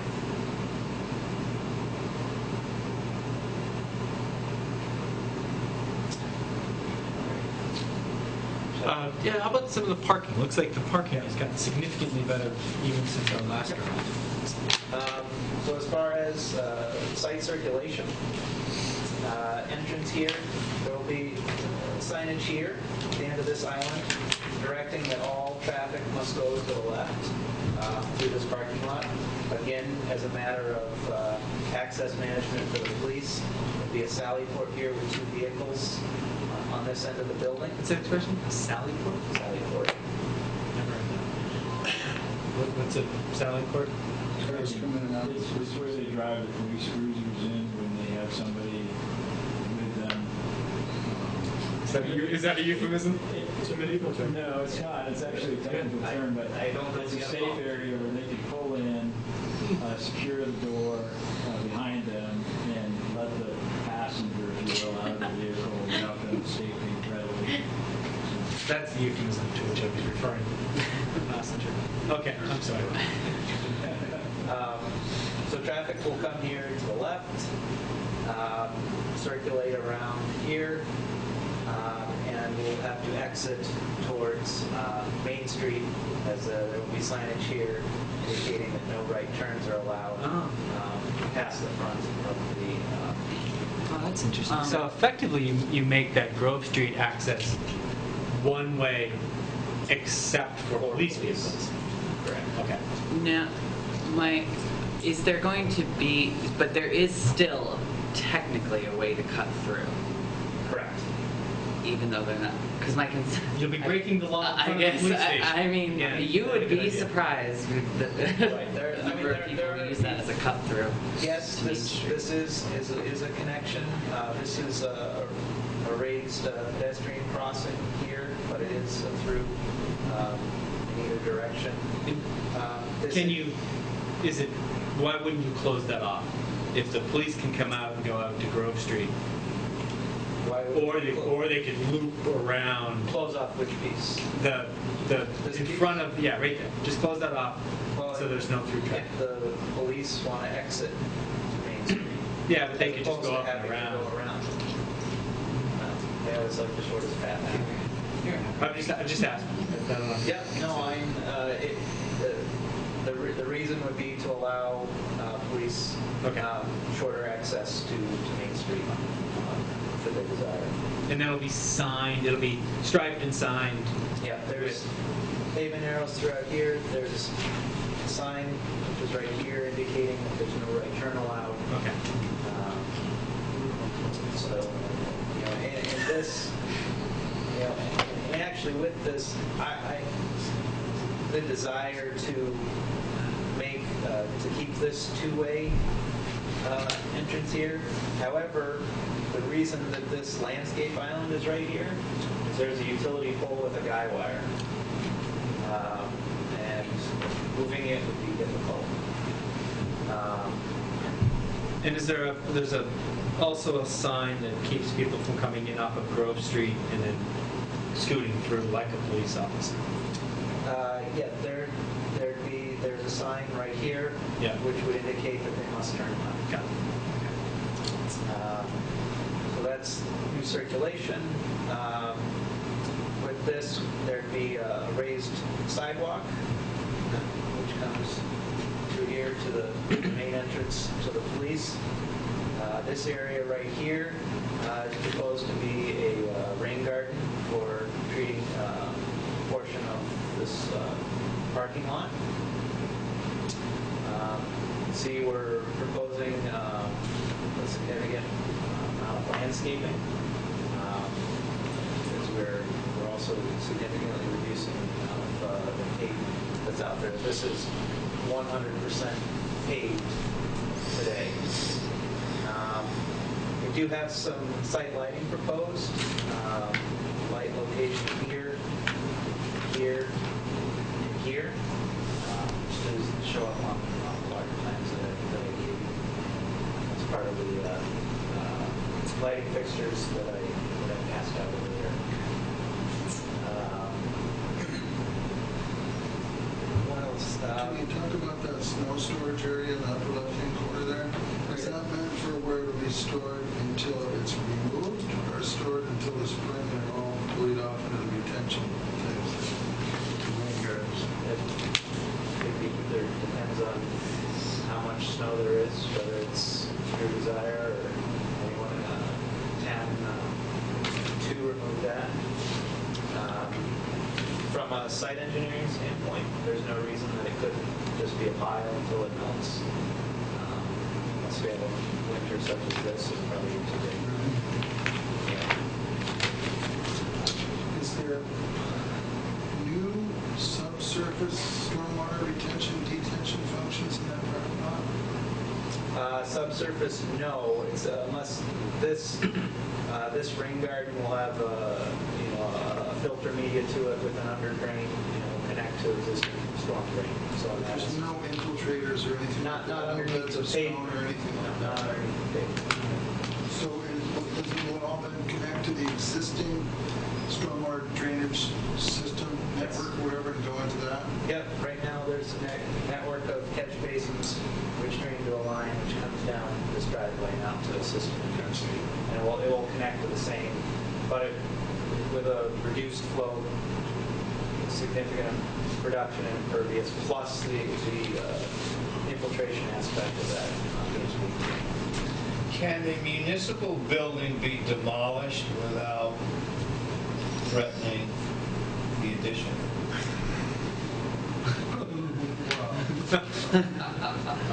You have the board, what? Well, it just has to do with the walls that you... That's something I could probably answer. Because of seismic restraints, we are keeping a 4-inch gap between the new building and the existing building. They are not structurally connected. So if indeed you wanted to do that, it would be possible. There you have it. I'm sorry to keep beating you guys to death with pedestrian issues tonight. Oh, I've been beat up. Okay. I at least have observed a lot of people accessing from that entrance on Grove Street, pedestrian-wise. It's probably more so to access the state services, the Department of Children and Families that are in the state building there. And, you know, occasionally for town permits and stuff like that. It doesn't really appear at this point that any improvements have been made in terms of pedestrian access or sidewalks for that entrance area or leading over to the state building. Could you speak to that at all? As far as any pedestrian improvements along here, there really isn't space for it. The driveway that's there now is property to property, so there's no additional space unless you wanted to restrict the width of the driveway as it is now, which I don't think is wide enough to do so. As far as access between the state building and the town hall, there has been some discussion about crosswalk. There's with the handicap space here, there is a ramp here on this nose of the sidewalk. Perhaps an angled crosswalk towards the crosswalk to the station, but that's not reflected on the plans. Well, one of my bigger concerns was that from the island with the bioretention area there, okay, so there's no kind of sidewalk that acts as a kind of connector. Ear to ear? Yeah, basically along that edge to act as sort of a connector between the entrance from Grove Street and where the state building is. Anyone walking from the Grove Street entrance will basically have to be walking in the road through that police area to get to the state building without any crosswalks or any protection through there. Yeah, I mean, with the police use, there should be little or no traffic in that area. Though certainly someone will choose to cut through. You know, from that point, you know, the sidewalk will bring them across to that point. Should they continue across this way, I mean, there would be a potential conflict here.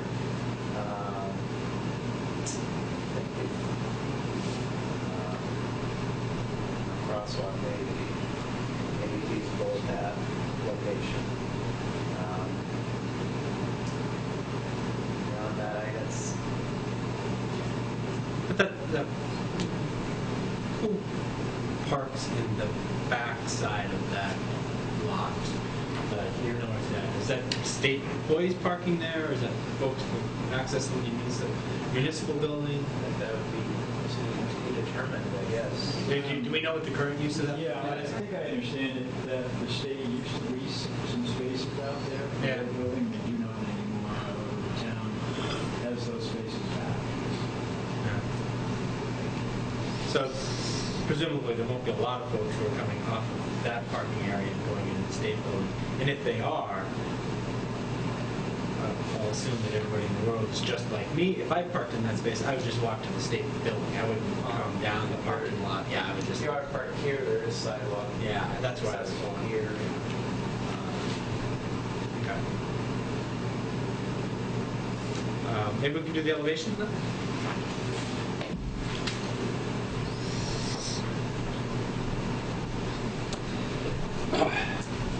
I must say that architecturally speaking, this was a very interesting, fun project in that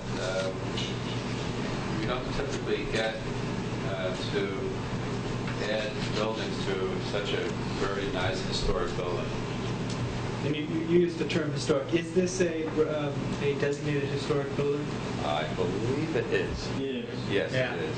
And if it wasn't, it should have been. And did that, I speak from some experience with this, does that constrain your use of materials and the design of the new building, or not? Or not. In regard, I'm not a registered architect, but in regards to your question,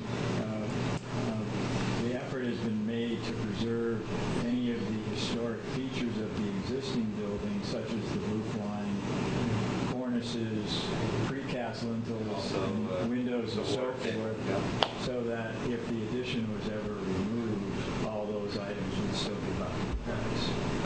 And again, speaking from some experience, I was surprised that when adding to an historic building, was it the Federal Parks Department? The federal government, the agency that administers the program, doesn't want you to match the existing building. They want there to be a visual distinction between old and new. That's correct. Yeah. So I've heard some grumbling that the new building doesn't look like the old building, and that's intentionally so. Yes. It is. Yes. That's one of the reasons why we have flat roof lines here, because we certainly want a new silhouette to not, match what we have here, which is very nice. This is the northwest view. This is obviously the existing town hall. We have parking over here. This is the new entrance into the police addition. This is an exit door from the Sallyport entrance, which is on this side. And as was mentioned earlier, we have to have some kind of connectivity. We've duplicated the line of the water table, although it will be a different material than what's there now. And I do have to say that we're not anticipating putting dates in this span. And we do have precast copings, and again, carry horizontal lines that we have there. Why don't you continue that onto the windows as well? Because we thought it would be overpowering and too much of a match. So we wanted to keep it different. If we put these white bands here, we actually tried that, and it didn't really work well. What we do have, though, which doesn't really appear that well here, is that we do have a soldier force brick lintels over here, and we do have a soldier force band that runs around here, and that is proud of the rest of the building by about an inch. The shadow line is too small to appear on this elevation. On the back of the municipal building, the part that's going to be basically covered by the new building, are there any engraved dates in the granite on the back side of the building? There are, yes. There are? But those have to stay there even though they're going to be covered. We're not touching them, correct? Moving granite foundations touches constantly. And this is the southwest view. Again, the existing building. This is sort of like the office areas in here. This is the again, police area. And this is actually, we do have an alleyway behind that. You can see the right here, the focus of the alleyway.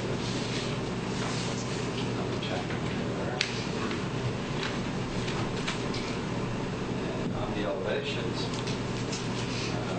Again, this is the addition. Here you have the water table band coming across. You have new windows, new precast stone copings, and again the same thing here. The brick is closely tied to colors with probably matches closely together. You said the white band is not going to be the same material, which I think is normal in this building. What is it going to be? It's going to be precast, and we do have some freedom there for color, and that's something that will have to be determined later on.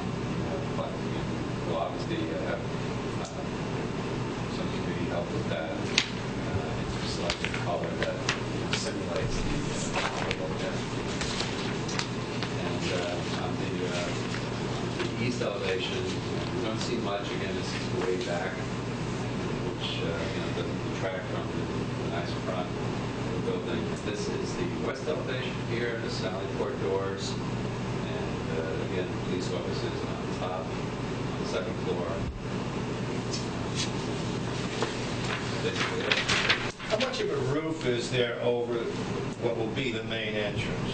How far does that extend out? That would be this thing here. It looks like it comes out about 3 feet. No, I think I mean on the other side. Here's by the state, adjacent to the state. Is that going to be the main entrance? This is the...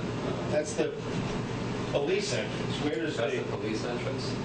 That's the police That's the entrance. police entrance. Correct. Where's the public entrances on the other side? Yes. And there's no. The public entrance. Actually, this is the public entrance. Yeah. Yeah, that is the public entrance. That's what I thought. And that little roof, how do you describe that architecturally over the door? That's just a flat canopy. A canopy. How big is that canopy? How far out does that extend? It looks like it extends about 3 or 4 feet. You know, I just mentioned that that's the north side of the building. It's not going to get any sun. And just snow and ice. I'm just suggesting that you think about something that's a little more extensive than that to try to keep snow and ice away from the door. I also know, as a matter of a community sort of thing, a lot of meetings occur in this building, and people walk out, and very typically after a meeting, people congregate outside of the door, usually to chat about what's transpired. And that's, in a way, it's a very useful and appealing public little niche or space. And it'd be nice to see that preserved in some way, or a little bit more... It's a little bit more prominent as some kind of cover. Well, where you can stand, where you weren't forced, if you wanted to stand outside, you wouldn't be forced to literally keep your back against the wall to stay out of the weather, or... Well, we also have a fairly substantial hallway behind that and a vestibule, so if the weather is that inclement, perhaps people would be in the hallway. That might. It's not a, Could the turf area that's off, I do know what he's saying, and you wouldn't think it now looking because it's just an open asphalt lot, but you would be surprised the number of people that stand right out front that door. There's just something about that's a community space where everyone gets everything off their chest that they couldn't say in this building. And I'm wondering if maybe that little turf area that's right next to that 8-foot walkway, maybe that could somehow be incorporated as some sort of a communal gathering space, even though it's a small area, without taking away from I think we landscape. can investigate that. Maybe some kind of, I don't know, we'll have to look at that. Yeah, that's a good Just point. to get the gears. Yes, good point. The elevator's going to stay the same as it is? Correct. And how far inside the door is that going to be? It's actually staying, it's actually behind here. It's right behind that corner right there. So you would come in, the hallway would go in maybe 30 feet, and then you make a left, and then so like an elevator lobby right there. It's fairly accessible.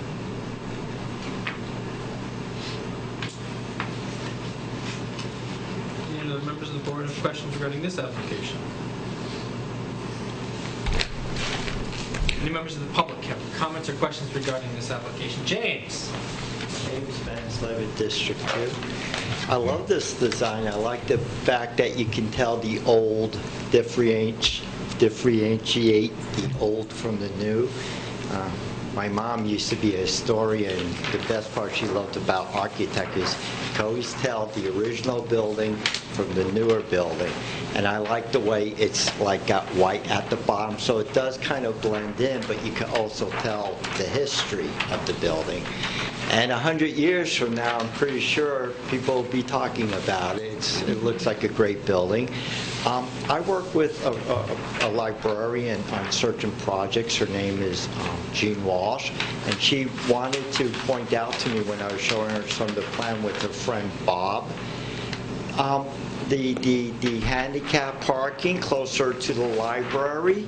If a car's there and the snow comes off the roof, will that hit the car? I mean, could we put like a carport on it, a real cheap one like they do in the desert? Or just, do as the engineer suggested, just let the snow fall down and somehow not have the car there and let it melt. That's a very good question. How about the snow shed onto the She's pretty smart. Handicapped space? Seems like problem would be solved with the handicap space, which should be one of the ones that Yes. We could perhaps put some snow guards up there. Would that ring off any bells at the Department of Interior? Yeah, as I left my lips, I said, uh-oh. Yeah, good point. We'll definitely have to look at that.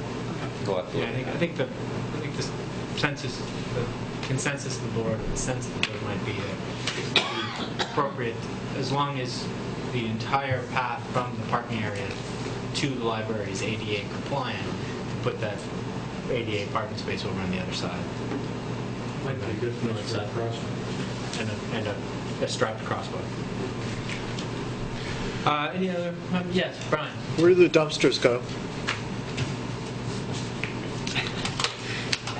Next question. Just thought. Where are they now? They're kind of back by the library, and then somewhere by the back entrance.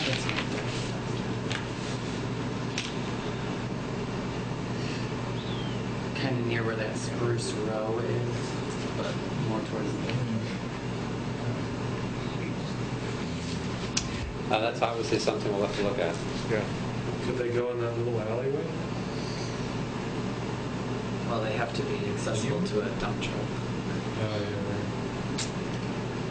yeah, Pretty tight there. That's So, fine. I think we'll have to agree that we'll look at that.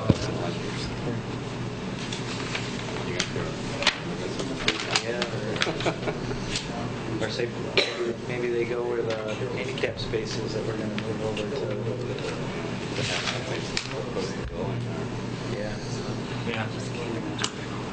Any other members of the board have questions or comments regarding this application? I would only have one comment, and this is more of, maybe you guys could bring, I don't know, are you guys still working with the police fire committee at all? Okay, maybe you could bring this back to them, or maybe whoever's watching out there in TV land could bring this forward to the arts committee, we should really, in some capacity as a town, document the historic parts of the building that are going to be covered up by this building, even though there is going to be a buffer. I mean, this building could conceivably, this addition could conceivably be here for 50 to 100 years in the future, and particularly the engraved stones and some of the old architecture features. I just think it would be nice to have it photographed. So if anyone out there in BCTV land is a photographer. We have extensive photographs of the parts of the building that we are covering up. Okay. So hopefully that would suffice. And we can certainly make them available to the committee. And to the Historical Society Yes, as well. absolutely.